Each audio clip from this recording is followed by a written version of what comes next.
The mansion was silent except for the soft, frustrated cries of little Ethan, the millionaire's only son. At just 1 year old, he had already become the center of every doctor's concern, every nanny's complaint, and every chef's panic. No matter what anyone tried, he simply refused to eat. Jeremy Collins, the 32-year-old billionaire investor and single father, stood helplessly by the high chair every morning, watching his baby push away bowls of expensive purees prepared by world-class chefs flown from Italy, France, and Japan. For a man who could buy anything in the world, this was the first time money had completely failed him. One rainy morning, after another failed feeding attempt and a doctor's warning that Ethan was getting weaker, Jeremy slammed his palm against the marble counter in frustration. There has to be something he'll eat. Something. The head chef cowered back, whispering, "Sir, I've tried everything on the nutritional list."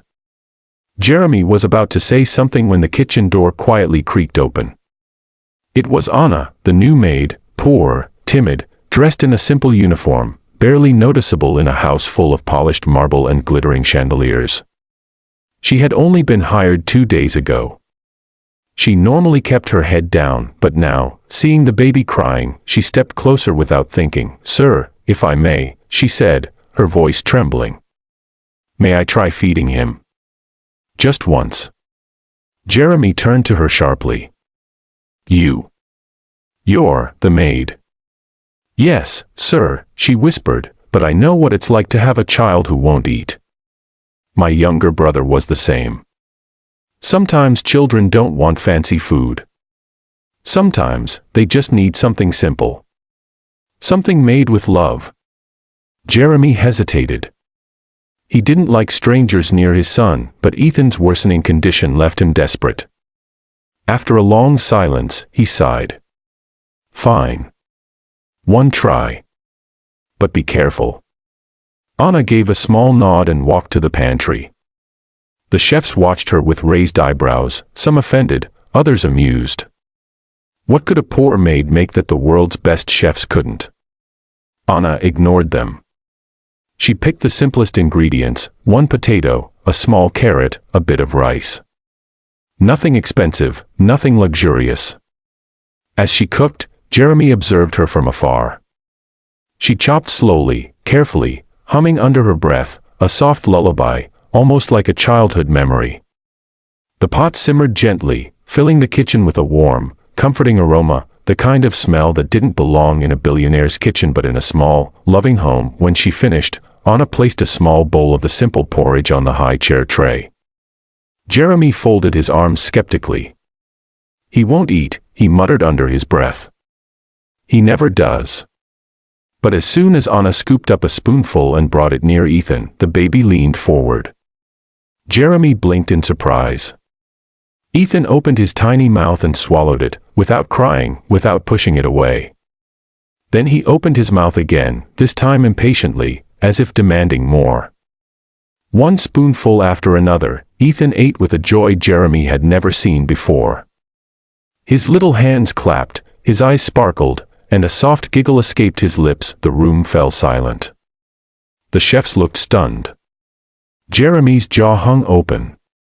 Anna paused, afraid she had done something wrong, but then Ethan reached out and grabbed her finger with his tiny hand, smiling up at her as if she was the only person he trusted in the entire world. And for the first time in months, Jeremy felt something lift off his chest, relief, hope, gratitude. How did you do that?" he whispered. Anna lowered her gaze shyly. "It's nothing special, sir. When my mother was alive, she taught me that food isn't just for the stomach. It is comfort, it is warmth, it is love. Babies understand that more than anyone." Jeremy stared at her, suddenly seeing the quiet maid in a new light. Her hands were rough from years of struggle, yet gentle as she wiped the food from Ethan's chin. Her smile was small, but it radiated genuine warmth, something he hadn't seen in anyone around him in a long time. From that day on, Ethan refused to eat anything unless Anna fed him.